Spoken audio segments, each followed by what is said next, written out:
Hello, hello, hello. We are up to the second to last statement in the second chapter of Phaladipika, which is about the planets. Second chapter of Phaladipika is about the planets. First one was about signs. Next chapter is going to be about subdivisions of signs. So basically we're at the end of the second chapter right now. The last statement is just some weird little description about what trees are signified by what planets. Might not even cover that. So today we're going to look at this topic of when is a planet good or bad. And by putting this in the chapter about what planets symbolize, why did the author do this? Because whatever a planet symbolizes, he's going to actually explicitly state this later on, but the implied message here is whatever a planet symbolizes can go good or bad depending on the planet's condition. So for example, if a planet symbolizes milk and the planet is in a bad condition, then it's spoiled milk. And if it's in a good condition, then it's fresh milk. Right? It's simple stuff like that. If a planet symbolizes wealth and it's in a bad condition, then it symbolizes poverty. And it's a good condition, then it symbolizes richness, having wealth. So at the end of the chapter about what the planets symbolize, he gives you a rule of thumb, like a quick rule about how to evaluate whether a planet is good or bad. And that's what we're going to cover today. So, to begin,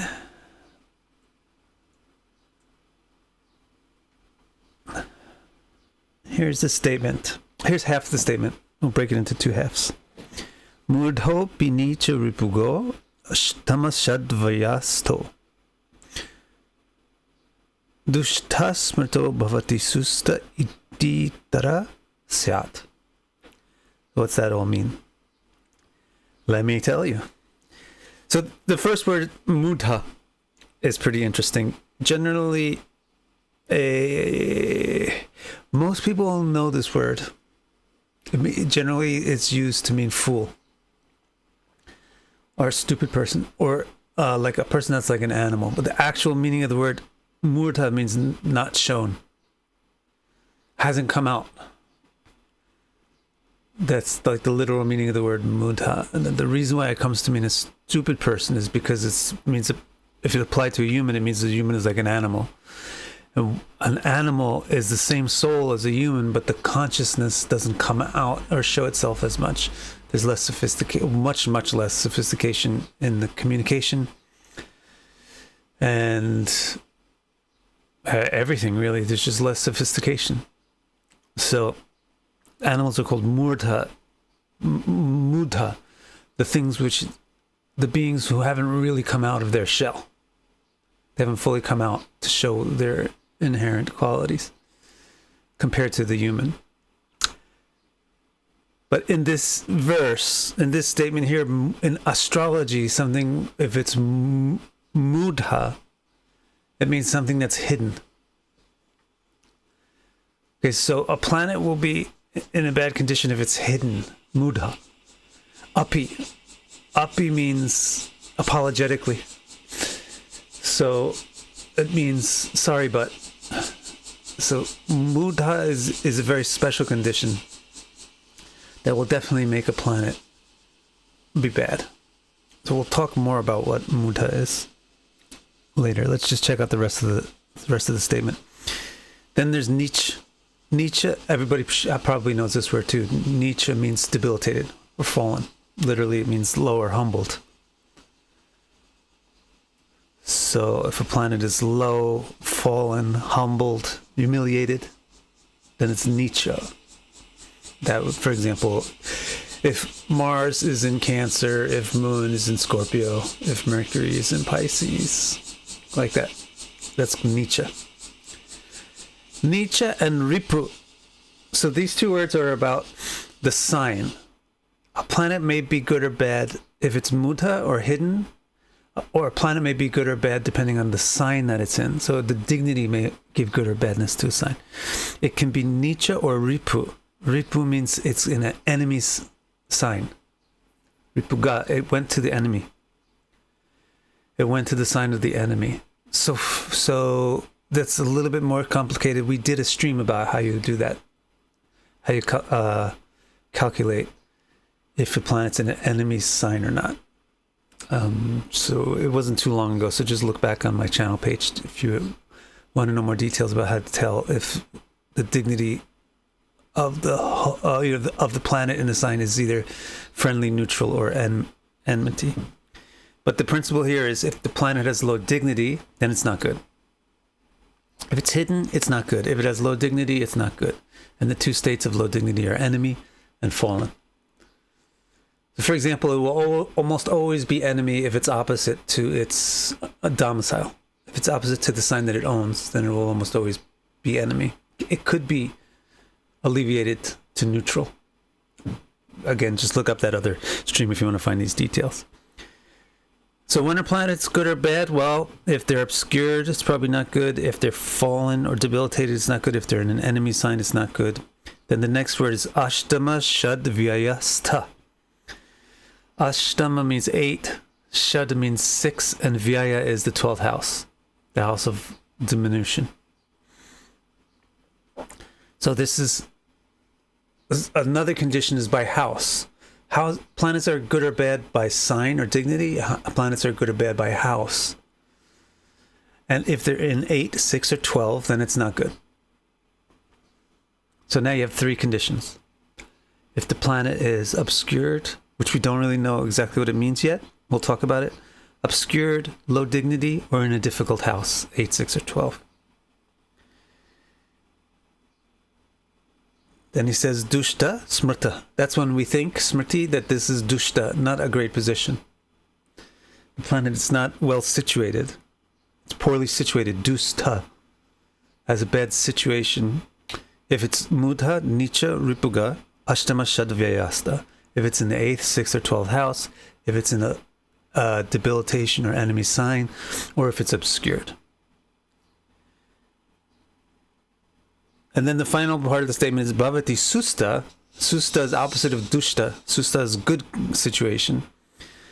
Iti. It will say it's susta if itara, the opposite. If it's not in those conditions. So in other words, if the planet is not in 8, 6, or 12, if the planet is not in an enemy sign or a debilitation sign, if the planet is not obscured, then it's in a good state. If the planet's in a good state, then the things that the planet symbolizes, discussed previously in the chapter, go well. If the planet is in a bad state, then the things that the planet symbolizes go bad. TK.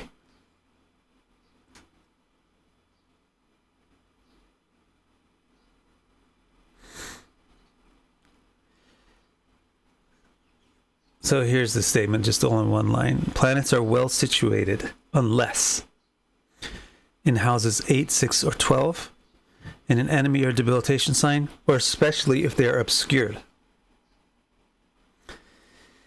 So now what does obscured mean? Anybody want to guess what obscuration is referring to?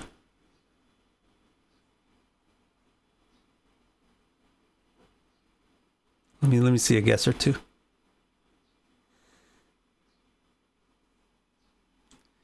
What does obscure murta mean?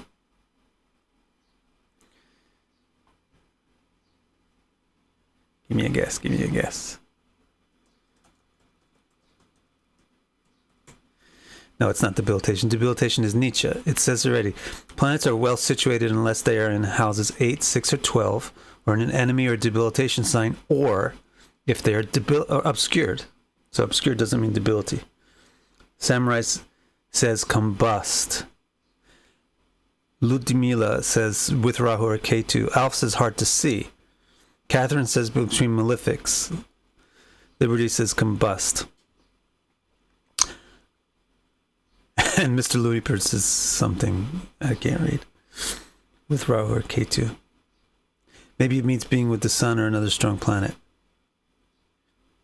Can't see from ascendant. Good guesses. So this is what I'll say that it means.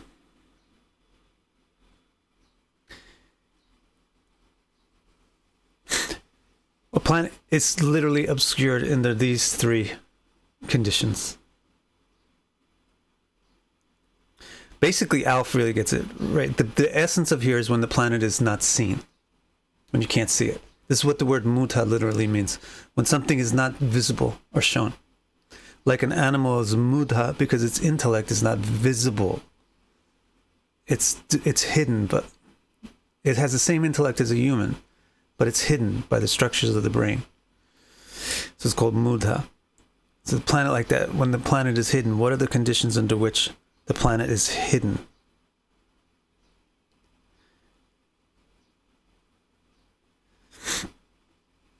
Below horizon? No. Then, see, if it's below the horizon, then that's a house consideration. This is where somebody said, but not seen from the ascendant. You should do this. This is basic test-taking technique. You guys should learn this in 3rd grade. The multiple choice questions, you narrow down the options. The author said, a planet is badly situated if it's in a bad sign, bad house, or some other word we don't understand. We're trying to figure out what the thing we don't understand is. Well, we know it's not something about a sign, and we know it's not something about a house, because he mentioned those separately. So if you say it's below the horizon, that means it's in houses 2, 3, 4, 5, or 6, or 1/2 of 7 and 1/2 of 1. He already said that if it's in 1, 2, 3, 4, or 5, it's good. So that can't be the correct understanding.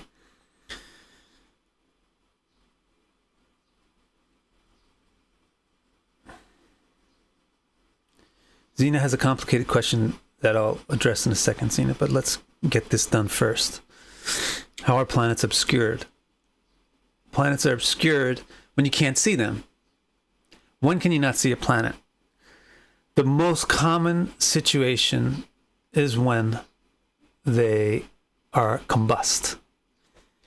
So this is literally the thing. The further the planet gets away from the sun, the more visible it is. If you don't watch the sky at night, you'll never know this. But if you watch the sky at night and you don't have bad eyes, you'll notice this. The further the planet is away from the sun, the brighter it is. And once it gets close enough to the sun, you actually literally can't see it. And so that's called mudha. So the main thing that this is talking about is when the planet is combust. The secondary thing that it's talking about is an occultation, which is occultation. An eclipse is a type of occultation. An eclipse would be an occultation of the sun by the moon, or an occultation of the moon by a node. So occult means hidden. So it's very similar to the word mudha. When something is hidden. So if one planet goes in front of the other planet, then it will be occulted. But it's a very rare case. It's not even when the planets are on the same degree. Like today. I think Venus and Mars are at the same degree, or very, very close. But the occultation has to occur vertically as well, north and south. So this is a rare case to have occultation. If it is the case, it's very significant because it's so rare. But you won't find this happening often. So the main thing is combustion. And a third thing is obscuration can mean one thing hiding something else, or obscuration may mean blurry. Something gets blurry. So I would also include in this concept of obscuration being on the border between things, being in Sandhi. So if planets are on the borders of their signs, and I would say, especially if they're within 1 degree of the sign border, up to 3 degrees of the sign border, they start to get blurry. They're not firmly situated here or there. So this is probably what he means by obscured. So I would say evaluate your planets like this. If it's in house 6, 8, or 12, it's not good. If it's in a debilitation sign, or an enemy sign, it's not good. If it's combust, it's not good. If it's on the border of a sign, it's not good. Then Zena has a question. So does that mean that no planet in the 8th house can be any good? The part of the puzzle that it's in the 8th house is a minus, but you have to put all of your rules together. You don't just use one rule by itself. So for example, if the 8th house is Leo and the sun is in the 8th house, then another rule is being met, that the lord of the house occupying the house is strong, that a planet in its own sign is strong. Or let's say if Jupiter is in Cancer in the 8th house. Well, the fact that it's in the 8th house is a minus, but the fact that it's in Cancer is an exaltation. So you have to put all these things together. This is why there are not many people out of the billions of people that are alive who can do astrology well. Because it's a lot of concurrent calculations to juggle at the same time. So that's why I just try to encourage people not to try to jump to the calculus and trigonometry when the text is discussing the algebra. Just stay with the algebra and trust that if you stay with the book, if you stay with the author, if the author is a good author, if the astrologer is a good astrologer like Montreshwar, if you stay with it and go at their pace, you'll get the full picture eventually.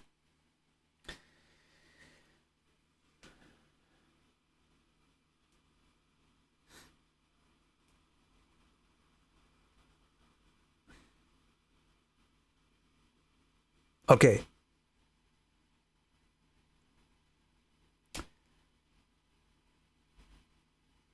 All right. So that's when planets are bad or good. That's the basic rule of thumb. So even within this one rule, you can see that a planet could be in the 8th house, but not in a debilitated sign. So what I basically encourage you to do is to stop thinking in terms of ones and zeros, but start thinking in terms of minus 10 to plus 10, or minus 100 to plus 100.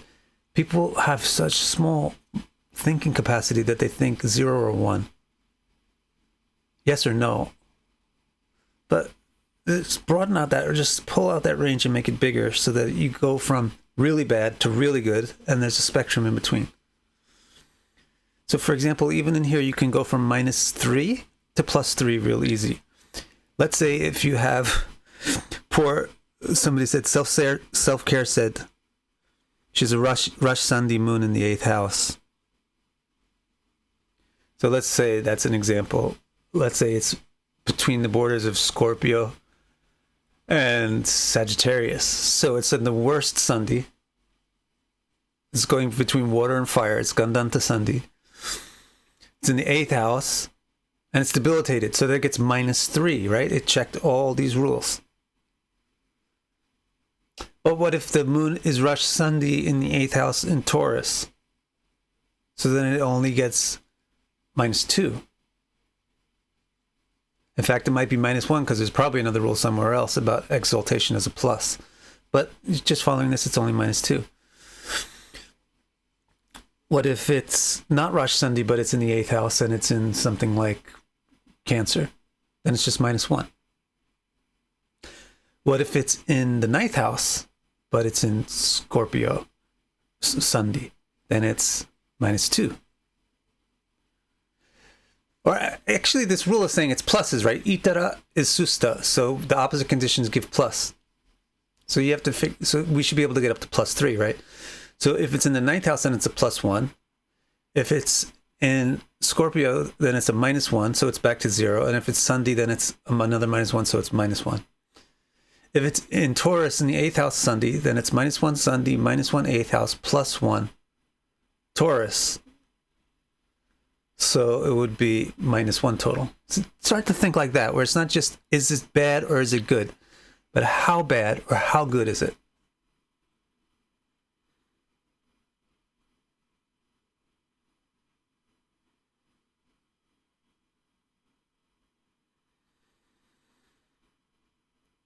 So I already gave you enough information to answer any more specific questions. So let's go and look at the next part of the statement.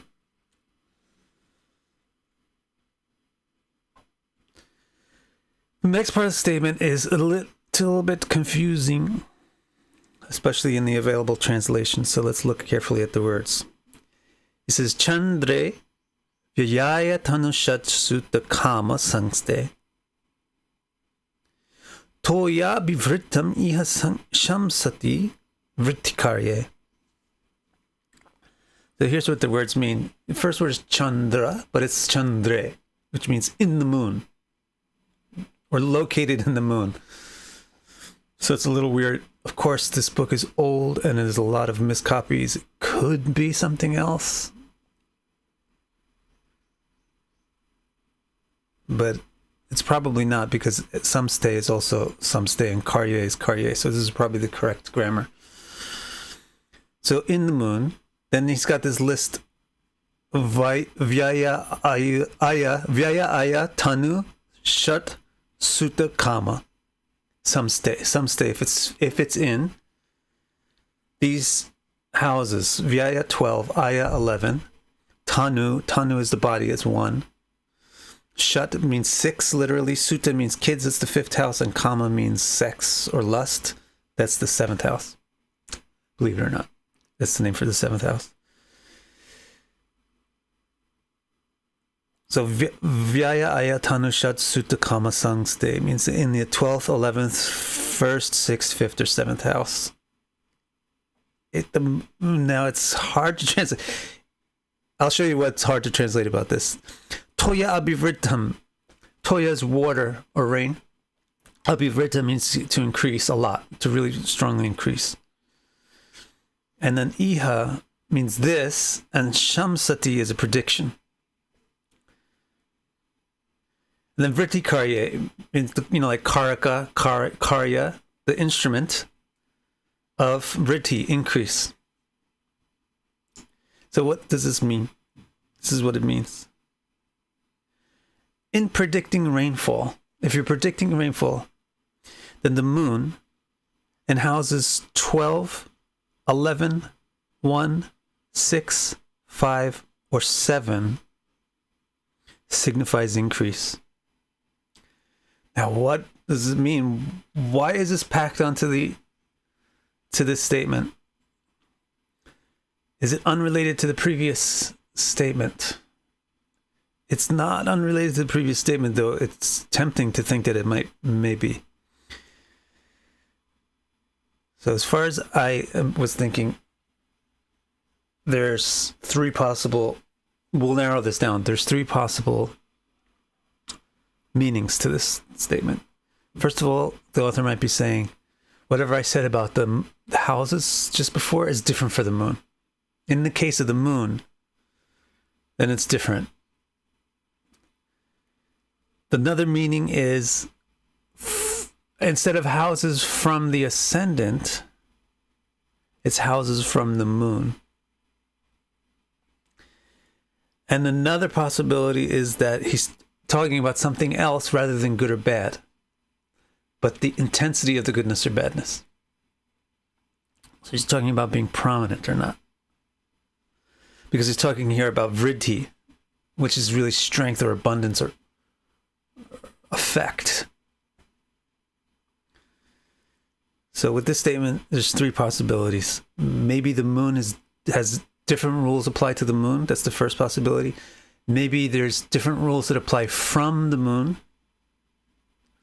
Or maybe this is a way to figure out the prominence of a planet, and he's using the moon as an example.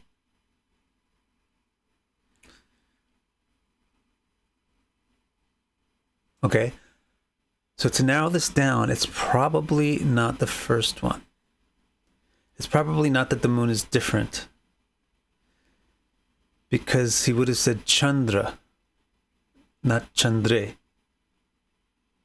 He would nominate the moon as the subject of the sentence instead of locate the moon as the location for the topic. Actually, nothing is really nominated. Or maybe, nothing is nominated. unless it's Toya. Toya is nominated. Water is nominated as the subject of the sentence, which is good, the way I translate it, in predicting rainfall. If the moon in houses 12, 11, 1, 6, 5, or 7 signifies increase. So since the moon is not being nominated as the subject of the sentence, it's not really saying that the moon is different. For the moon, it's okay to be in 6, 8, or 12. It wants to be in 12, 11, 1, 6, 5, or 7. He's probably not saying that because of the grammar. The second thing is it houses from the moon? Is probably not houses from the moon. So what I would mean by that is, let's say you have the moon in house 4 from the ascendant. The moon is in house 4 and Mars is in house 8. So if the moon is in house 4, then Mars in house 8 is in the 5th house from the moon. Moon is in 4, 5, 6, 7, 8. The 8th house is the 5th from the moon. So maybe that's what he means. Maybe certain houses from the ascendant have an effect. Certain different houses from the moon have a different effect. He's probably not saying that because he didn't use the word chandrat. He used the word chandre. If it was chandrat, then he would definitely mean that, because that means coming from this thing, coming from the moon. So prominent system is probably actually what he's talking about.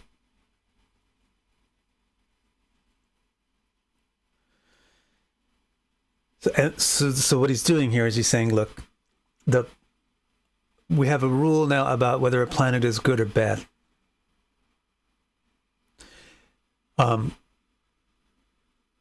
Now, how besides the goodness and badness of a planet, there's the prominence of a planet. If you ever got a reading with me, you get any of my reports or anything, you'll see this is the very system that I use. And do you know how I got this system? By studying the Phaladipika. Not this particular verse, but elsewhere. And actually, it's actually the easiest way to comprehend this basic paradigm for reading birth charts is to consider the Mahapurusha Yoga, which is basically the first yoga that they teach. The Mahapurusha Yoga is, if a planet is exalted in an angle, then it's Mahapurusha. Then it's a very great thing to be exalted in an angle. It's better to be exalted in an angle than to be exalted somewhere else. Why? Because the house, angle means house 1, 4, 7, or 10. The house that you're in affords or diminishes your visibility, your importance. If you're in the angular houses, you're right in the mid-sky. You're in the crucial points in the sky. So if you're in a prominent house, then your dignity becomes more influential, more impactful. Whether it's good or bad becomes more impactful if you're loud. So basically, think of it like this. A person has a certain thing to say. Maybe it's an evil thing, or maybe it's a kind thing to say. Then they also have a certain volume that they say it at. Maybe it's quiet, maybe it's loud. Evaluate planets like that. They have a certain thing to say. Maybe it's not pleasant, maybe it's pleasant. Then they have a certain loudness at which they say it. So you may have a planet saying something very unpleasant, but not very loudly. So it won't really affect the main outer layer of your life, nor the main inner layer of your life. It'll be a consequential or a somewhat ignorable thing in your life. Whereas if you have a planet that's loud, then whatever they represent will not be ignorable. It will be the main themes in your life. So take that paradigm for how to evaluate planets, and that's basically exactly what he's doing here in this one verse. In the first half of the verse, he's saying, figure out if the planet is good or bad. And in the second half of the verse, he's saying, figure out if it's loud or quiet. And his rule, this is why he's using the vritti, the word vritti, and he's saying, look, for example, if the moon is in 12, 11, 1, 6, 5, or 7, then it's going to be loud. So he's saying if, for example, you're predicting whether or not there will be rain, then there's going to be a lot of rain. That's what he's saying. Toyabi vritamiha samsati vrittikarye. If you're predicting that there's a lot of rain, and the moon is vyayaya tanusad sutakama samste, then it's going to be vrittikarye. If you're predicting whether or not it's going to be rain, and you see the moon is in 12, 11, 1, 6, 5, or 7, then you better predict that there's going to be a lot of rain. You don't know if that means a flood. You don't know if that means good, pleasant rainfall. But you know that there's abundant rain. You don't know if it's going to be destructive rain or benefic rain. That's the different part of the consideration, but you know there'll be a lot of rain. That's why you get a mix of houses here. 1, 11, 5. A lot of rain. 12, 6, 7. Also a lot of rain. So this is my best attempt to explain this to you. It's kind of a mysterious statement. But that's it. So just to review. Mudho pinicha ripugo stama sadvyayasto dushta smrito. Excuse me. Dushta smrito bhavati susta iti tarasyat. In other words, planets are well situated unless they're in houses 8, 6, or 12, in an enemy or a debilitation sign, or especially if they're obscured. And then Chandre Vyaya Tanusat Shutakama Sangste Toya Bivrittami Hasang Shati Vrittikarye. And this means, in predicting rainfall, the moon in houses 12, 11, 1, 6, 5, or 7 signifies increase. Take it for what you will. It's probably a prominence system. Another thing to say is there's maybe a fourth possibility of what this is. It might be something akin to the upachaya concept, which is the vrittikarya may mean get mature or get better. The fourth possibility is if the planet is in these particular houses, 12, 11, 1, 6, 5, or 7, then even if it's bad, it will gradually get better.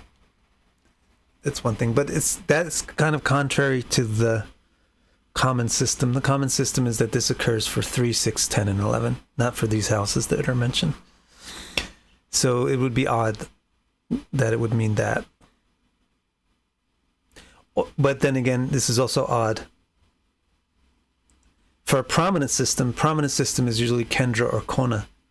1, 4, 7. The usual thought on a prominent system is 10 is the most prominent, 1 is the next, 4 is the next, 7 is the next. They're all fairly high in prominence.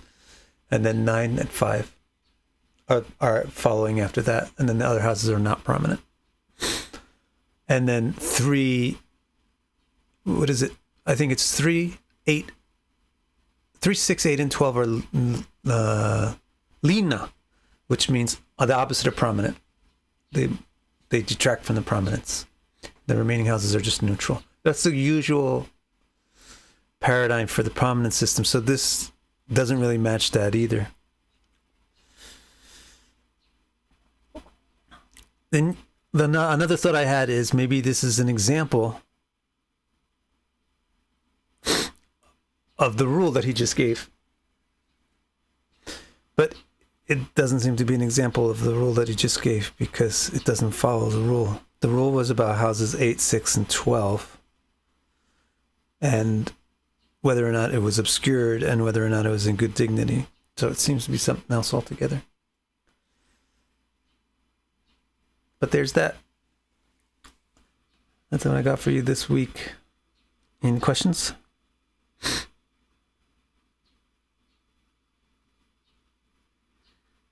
Let's see if you got any questions.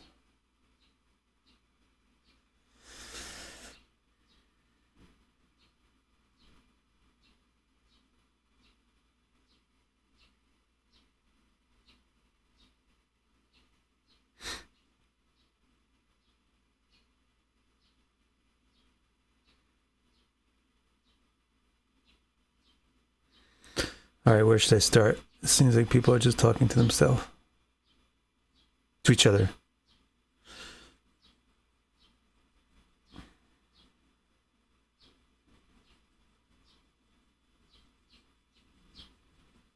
I think I'm just going to skip the questions.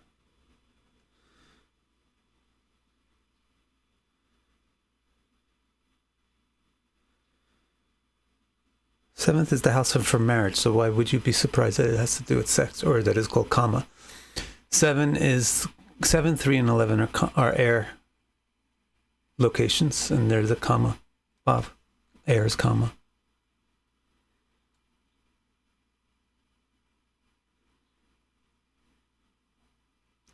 Yeah, Zena has an intelligent question. The houses, he didn't mention them in a numerical order. He didn't really mention them in any order. They don't follow an order.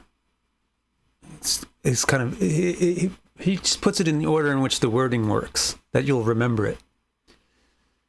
Vyayaya, it's easy to remember. 12 and 11. Tanusat Sutta, fits the meter. So it's probably just fitting the meter. But your idea that it's a scale of goodness or badness where 12 is probably the most, you're thinking good. That's good thinking. Oftentimes authors will do that.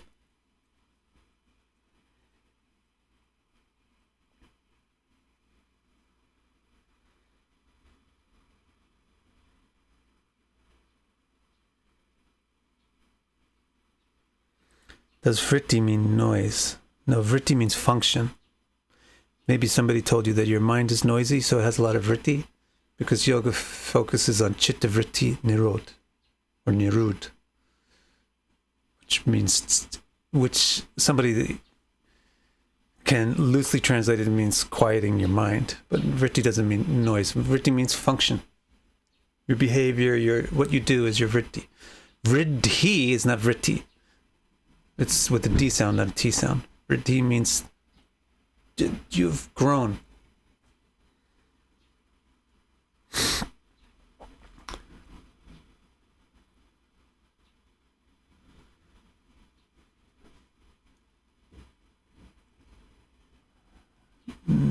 He talks about many rules, Alf. You'll see after a while.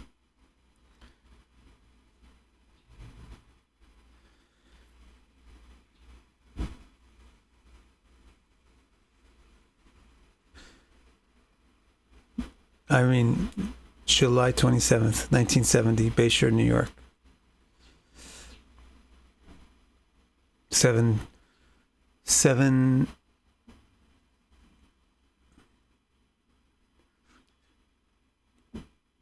I think it's 7:49. Oh my God, let me look it up. My time.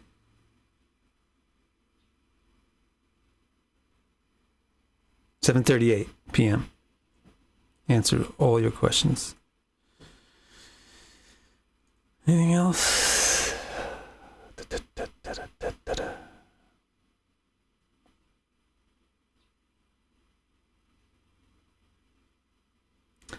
Kona has a good question highlighted by Samurai. If the ascendant is 29 degrees and say a planet is at 29 degrees, is it still bad considering the sign border, but it's also at the house cusp, which is good too? I think I literally talked about this exactly in one of the streams.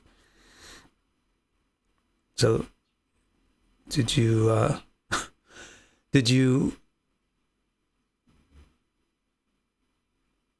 listen to what I said about it's not good or bad, but how good and how bad? So that would probably help you dealing with that.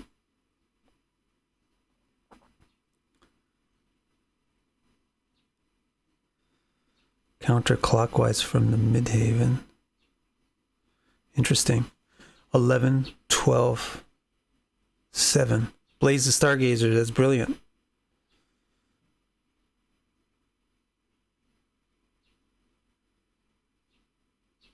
$11, 12, 1. 11, 12, 1, and then the poles. Ooh, that's very interesting. Blaze the Stargazer gets points. That's great.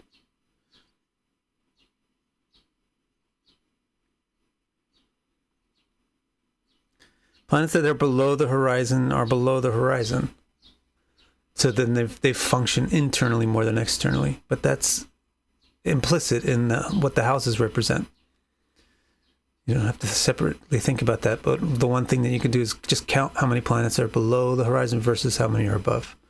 And it gives you a sense of the balance of the person.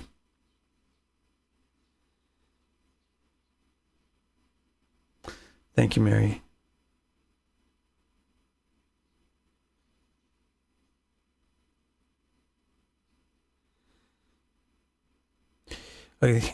Irene needs somebody to give her a hug. Everybody give Irene a nice hug.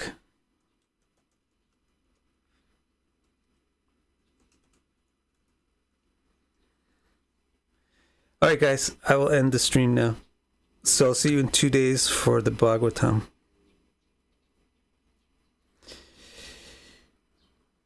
Ciao, Bellas.